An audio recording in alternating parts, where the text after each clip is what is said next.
하나님 말씀 창세기 2장입니다. 창세기 2장 1절에서 끝절까지 말씀 교독합니다. 1절 말씀 제가 먼저 받들어 봉독드립니다. 천지와 만물이 다 이루니라. 하나님이 지으시던 일이 일곱째 날이 이를 때 마침이 그 지으시던 일을 다 하나님이 일곱째 날에 안식하시니라. 하나님이 일곱째 날을 복주사 거룩하게 하셨으니 이는 하나님이 그 창조하시며 만드시던 모든 일을 마치시고 이날에 안식하셨음이더라. 너희가 하나님의 성전인 것과 하나님의 성령이 너희 안에 거하시는 것을 알지 못하느냐. 모든 정사와 권세와 능력과 주관하는 자와 이 세상과 오는 세상 일컫는 모든 이름 위에 뛰어나게 하시고 또 그를 만물 위에 교회의 머리로 주셨느니라. 교회는 그의 몸이니 만물 안에서 만물을 충만케 하시는 자의 충만이니라. 평강의 하나님이 친히 너희로 온전히 거룩하게 하시고 또 너희 온 영과 혼과 몸이 우리 주 예수 그리스도 강림하실 때에 허물게 보존되기를 원하노라. 너희를 부르시는 이는 미쁘시니 그가 또한 이루시리라. 오늘은 2012년이 지난 2018년 12월 30일 주일입니다. 주일 새벽이죠. 우리가 주일 새벽이, 12월이 들어오면서, 12월이 들어오면 항상 그렇잖아요. 이제는 한 해의 마지막 달이구나. 그리고 첫날이 되면은, 이제는 한 달만 지나면은 해가 바뀌니까 늘 그 날짜를 우리가 기억하죠. 마찬가지 우리가 2018년 12월 1일 되는 새벽에도 똑같은 그런 표현을 해왔습니다. 해마다 그거는 12월이 되고 1이 되면요, 새벽기도 되면 한번 상기를 하죠. 금년의 마지막 달인데 하는 그런 그 자세도 있고, 그리고 이제는 마지막 주, 12월의 마지막 주, 30일, 내일이 지나면은, 이제는 2018년은, 쉽게 다시 이야기를 끄집어낼 필요가 없는 그런 해가 지나가 버립니다. 달은 1년에 한 번씩 돌아오니까, 달은 또 1월이 되기도 하고 2월이 되기도 하고 12월이 되고 또 다음에 12월이 되면 또 씁니다. 근데 연은 한 번 지나면은 두 번 다시 이걸요 끄집어낼 필요가 없는 그런 어떤 위치가 있죠. 그러면서 한 해를 보냈다. 한 해를 보냈는데 한 해를 보내면서 새로운 해에 대한 기대를 한다라는 것은요, 사실은 내가 얼마 안 남다는 거죠. 내가 사는 것 자체도 개인 누구든지 한 해를 보내면은 그만큼 코에 숨을 쉬면서 살 날이요 얼마 남지 않는 거예요. 이게 분명하단 말이죠. 한 해를 살았다. 그만큼 더 살 수 있으면은요, 아마도 살아온 해에 대해서 2018년 살았고 2017년 살았고 살아온 횟수를 아주 기억을 또렷또렷 할 겁니다. 그런데 살아온 만큼 내가 코에 숨을 쉬며 사는 날이 얼마 안 남기 때문에 살아온 날에 대해서, 연수에 대해서요 그렇게 연결을 안 합니다. 그렇게 내가 얼마 사는 걸 자랑 안 한단 말이죠. 앞으로 얼마나 살 건데 하는 이런 어떤 걱정이 아련하게 있는 것이 한 해를 보내는 거예요.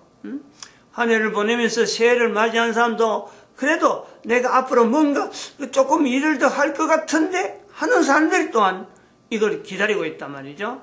내가 몸이 아프다. 내가 좀 도무지 뭔가 더 이상 할 것 같지 않다 싶으면요, 지나간 날도 안 기다리고 기억도 안 하고 또 새로운 날이 돌아오는지 마는지 전혀 신경 안 쓰죠.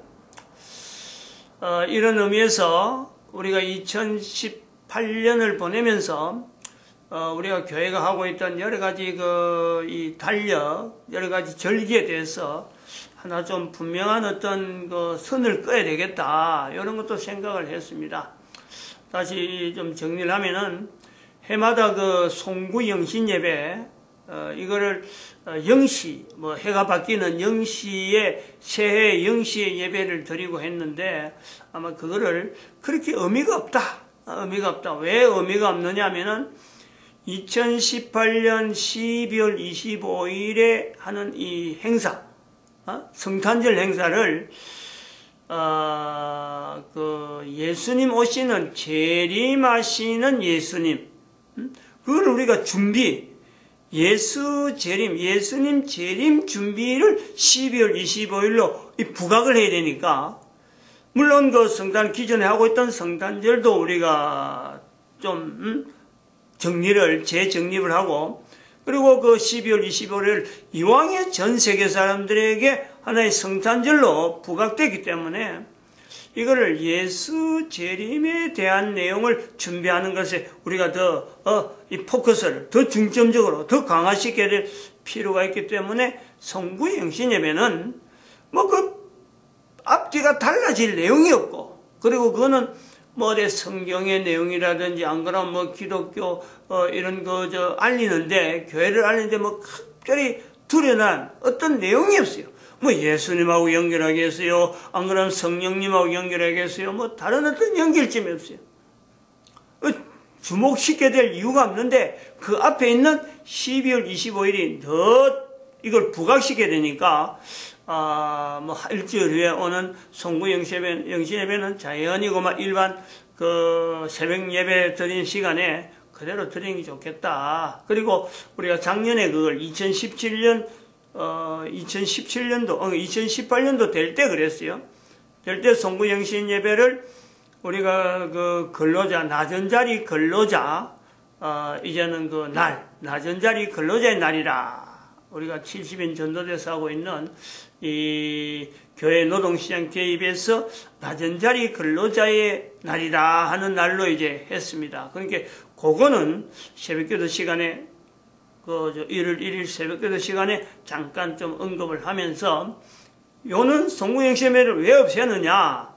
바로 12월 그 전해에 있는 12월 25일이 지금까지는 단순히 성탄절만 했는데 이제는 단순한 성탄절이 아니다. 예수님 재림의 준비.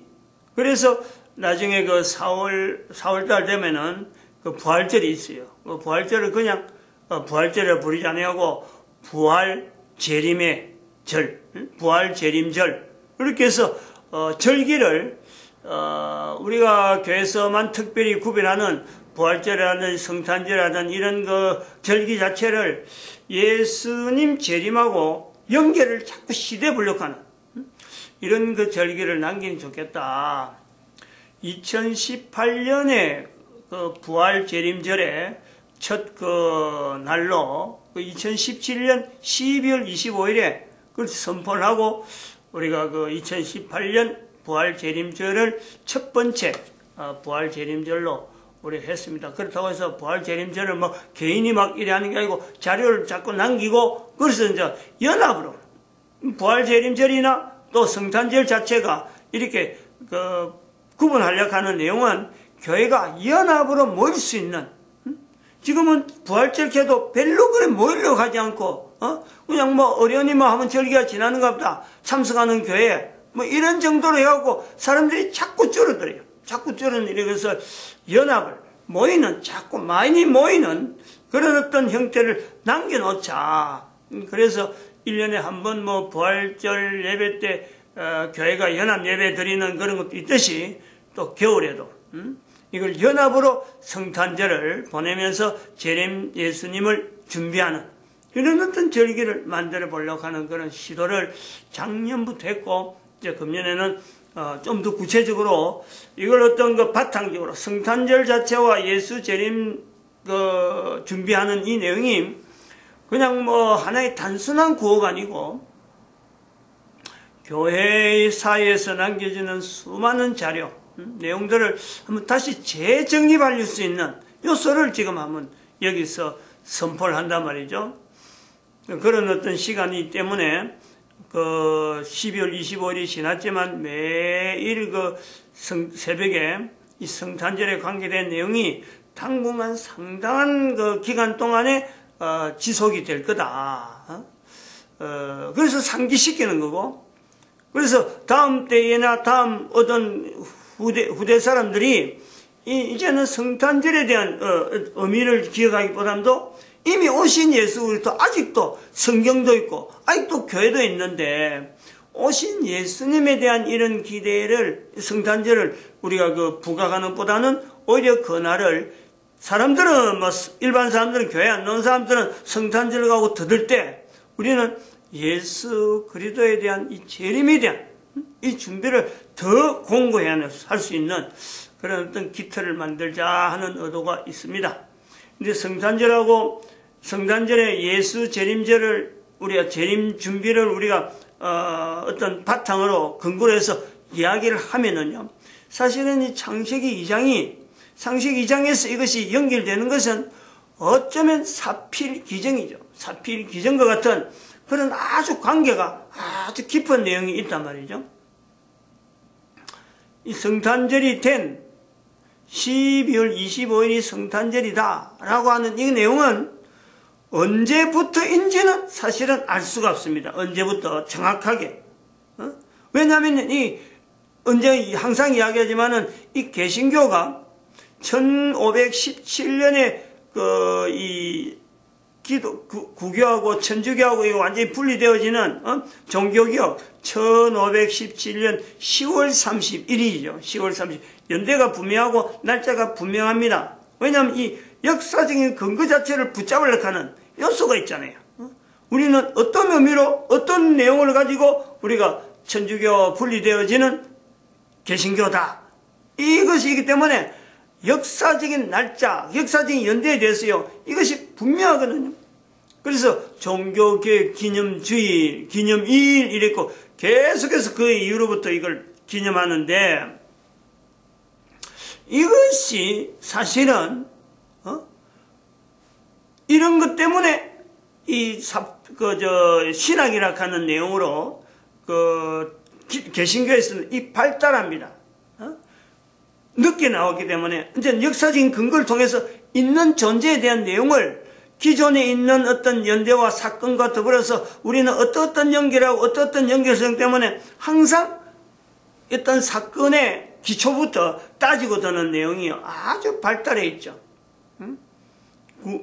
천주교는 그런 걸 별로 하고 그냥 교황이 이야기했으면 그만 그 시대, 그 시간대에 교황이 이런 말 했다라는 걸 그대로 봐야 되는데 개신교는 그것을 분리되어 왔던 역사 때문에 기존에 있는 역사 속에서 교회 발걸음을 예수 그리스도와 연결되어지려고 하는 예수님 오신 것과 사도들과 또 교부들의 여러 가지 흔적들과 더불어서 지금 현재 교황을 제외하고 교회하고 개신교하고 연결하려고 하는 이 노력 때문에 역사적인 사건에서 굉장히 연대적으로 날짜적으로 따지고 들어갑니다.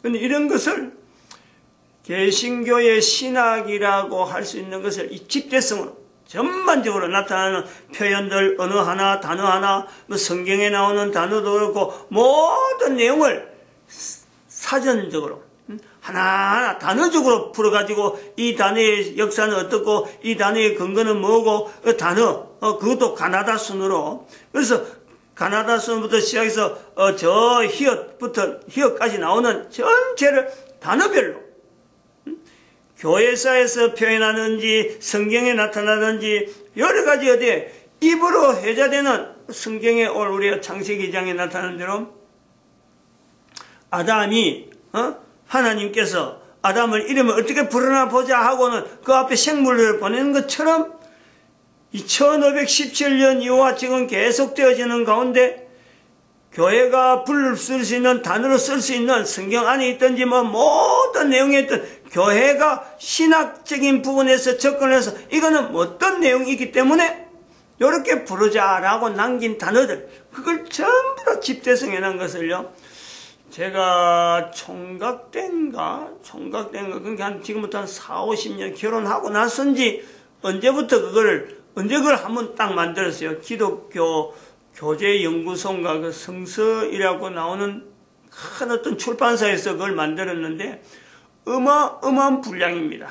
우리 계속해서 이걸 정편하고 계속해서 해야 되는데 뭐 그것이 지금 사람들이 책을 잘 안 읽으니까 한 번인가 하고는 더 이상 안 한 거로 내가 기억나는데 분량이 어마어마합니다.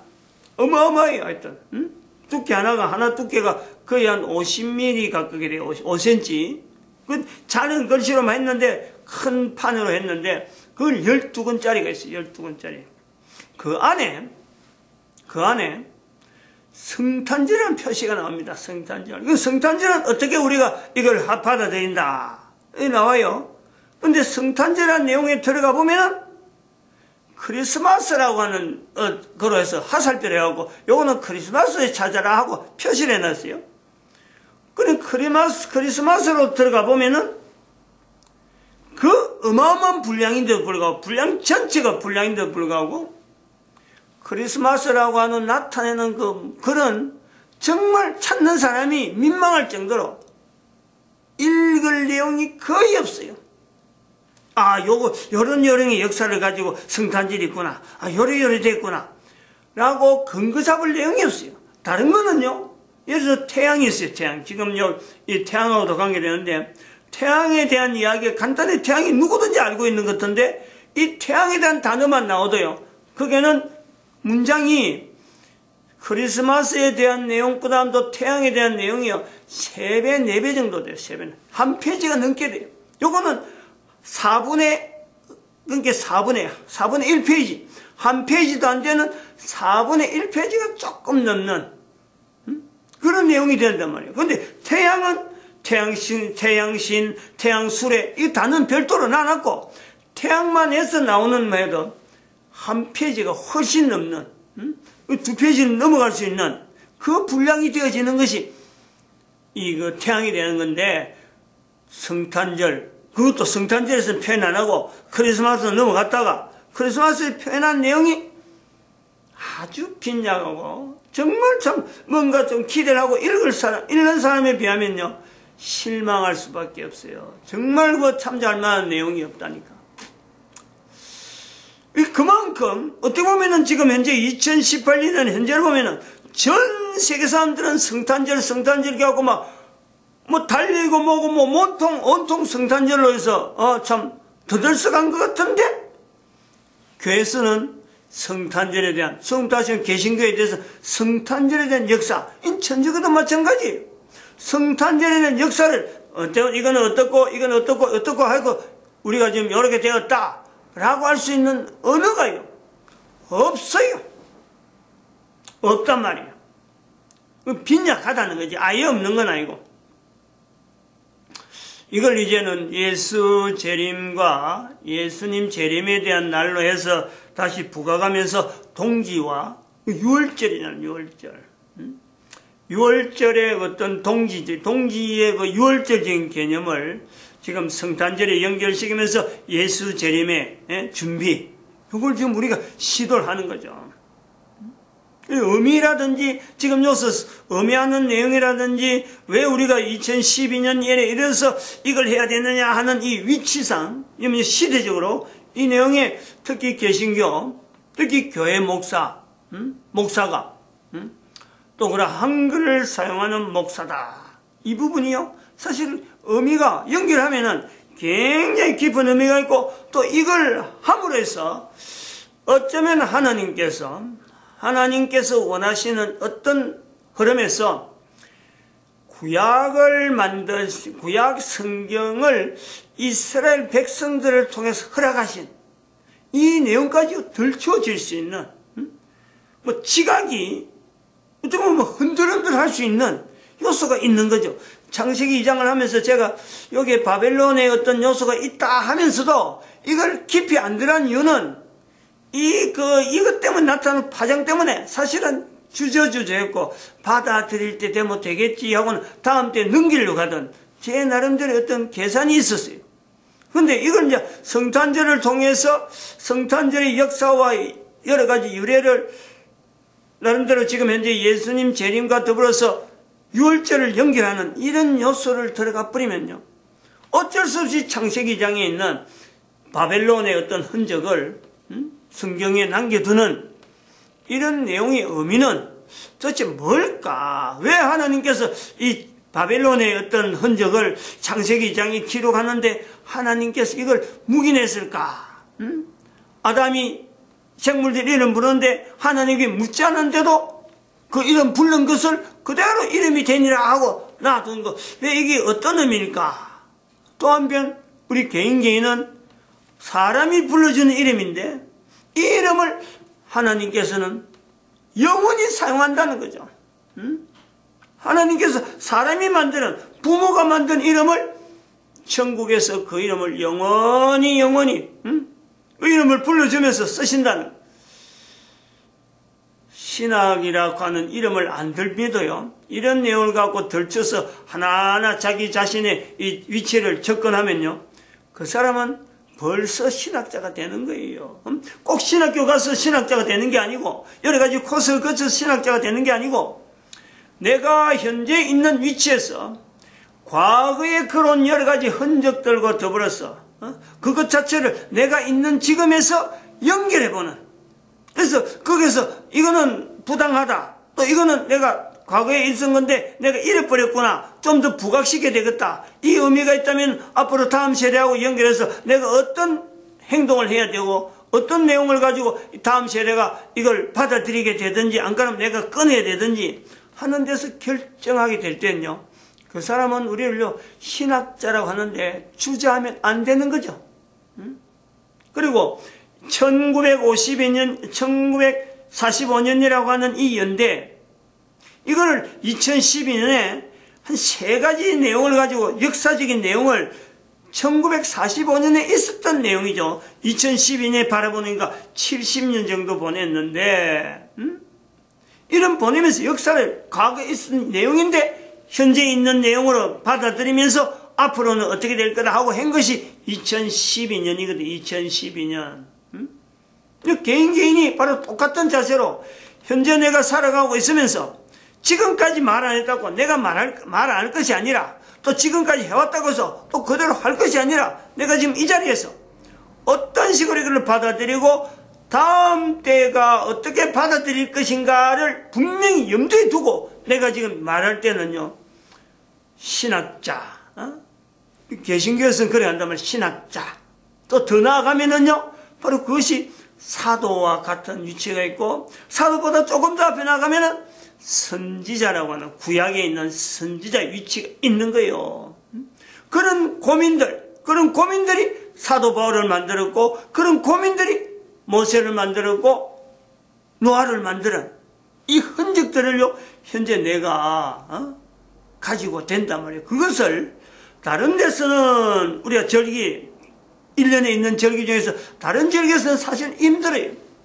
아주 어려워요. 그런데 성탄절을 통해서 예수님 재림이라 하는 내용을 가지고 내가 준비해서 들어가면요, 이거는 뭐 분명하잖아요. 그게는 과거에 있었던 사건, 성탄절, 내가 지금 있으니까 성탄절, 그리고 다시 또 예수님 오시니까 예수님 재림 준비. 여기 벌써 12월 25일 안에 과거의 현재와 미래가 내가 어떤 행동을 하냐에 따라서요, 여기서 분명히 판가름 나는 요소가 있단 말이죠.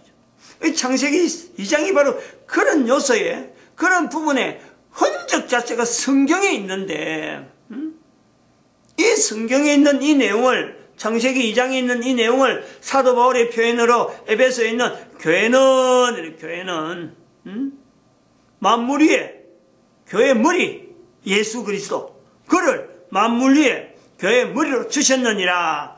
교회는 그의 몸이니 만물 안에서 만물을 충만케 하시는 자의 충만. 그 교회에 개인이 내가 바로 교회 되어질 때 예수님께서 바로 그와 더불어서 창세기 2장 안에서 우리가 성경 전체에 걸쳐 있는 이 맥, 나름대로 모든 사람들이 다 활용되어지고 모든 사람들에게 어떤 지침이 되는 삶의 지침이 될 수 있는 그 맥 자체가요 자기 삶에 와 닿는단 말이죠. 그러면은 한 해 한 해 보내는 것, 하루하루 보내는 것, 한 시간 한 시간 보내는 것, 이렇게 보낼 때에 그 인생이요 살아있다는 것 자체가 얼마나 이게 신기하고 얼마나 보람찬지, 얼마나 그러고 할 일이 많은지. 아쉽죠. 보낸 시간이 아쉽기도 하고 다가오는 시간이 귀하기도 하고 그게 최선을 다하죠. 살아가는데 최선을 다 자기 주어진 몸이 어떤 온전한 하나의 정상적인 몸으로 유지하는 데서 최선을 다해야 되고 여기 들어온 음식에 대해서 최선을 다해야 되고 먹어야 될 거 먹고 먹지 말아야 될 거 분명히 구분해야 되는 거고 내 몸이 가야 될 것과 가지 말아야 될 것 이런 부분이에요. 경계하고 또 적극적으로 나서고 하는데 어느 누구보다 자기 자신에 대해서 정확하게 적응하려고 애를 많이 쓰게 되고 특별히 가정을 가져서 결혼을 하는 그래서 내가 후대에 남겨진 이 일에 얼마나 신경을 쓰겠어요. 얼마나 정성을 들이겠어요. 여기 나오는 대로 창세기 2장에 그러므로 남자가 부모를 떠나 아내와 연합하여 한 몸을 이룰지로다 하는 이 내용이 결국은 내 개인에게 현재적인 내용에 삶의 가장 어떤 중요한 내용을 창세기 2장의 관점에서 나타내는 어떤 엑기스적인 표현이 나타날 수 있지 않느냐. 그리고 아담과 그 아내 하와가 벌거벗었으나 부끄러워 아니한다. 이 내용. 다음에 있을 3장에 나오는 부끄러워하는 그 상황, 그걸 지금 기대하고 있는데 바로 그것을 준비하는 개인은 지금 현재 2018년을 보내고 2019년을 보내면서도 2018년 보낸 지금까지 보낸 것에서 전혀 부끄러워할 것 없는 그 인생에 대한 자부심을요. 누구나에게 지금 현재 제공하는 그걸 가지라는 거지. 누구나 한 해를 보내고 한 시간을 보내고 하루를 보내면서도 지나간 것에 대한 것은 일절 부끄러워하지 않는 개인의 위치가 있다는 거 아니겠어요? 이걸 우리가 성탄절 12월 25일 보내면서 성경에 있는 6월절과 지금 현재 우리 대한민국에 쓰고 있는 동지 팥죽 먹는 그거 내용과 그리고 성탄절에 가는 전 세계 사람들이 다 지금 어떤 절기로 잡고 있는 이때에 이것보다 더 귀하게 어쩌면 예수님 재림하는 건요. 이건 동참하지 않으면 안 되니까. 지금은 12월 25일은 동참이라 하는 이 내용하고는 너무 거리 멀잖아요. 예수님 성탄절에 동참하는 이 성탄절이 아니다. 근데 예수님 재림은요. 이거는 한 명도 그 제외되면 안 되는. 지금 우리가 그걸 보고 있잖아요. 이런 사명감 속에서 이 성탄절의 그 역사성, 신학자적인 자세로서 접근하려고 하는 이런 시도가 지금 있다. 워낙 이 범위가 넓으니까 지금 자꾸 이 초기의 부분에 뜸을 좀 들이고 좀 초기적인 건 어떤 공감되는 요소가 있어야 되니까 준비를 하게 하는 거죠. 마음의 준비를. 마칩니다. 기도드립니다. 할렐루야.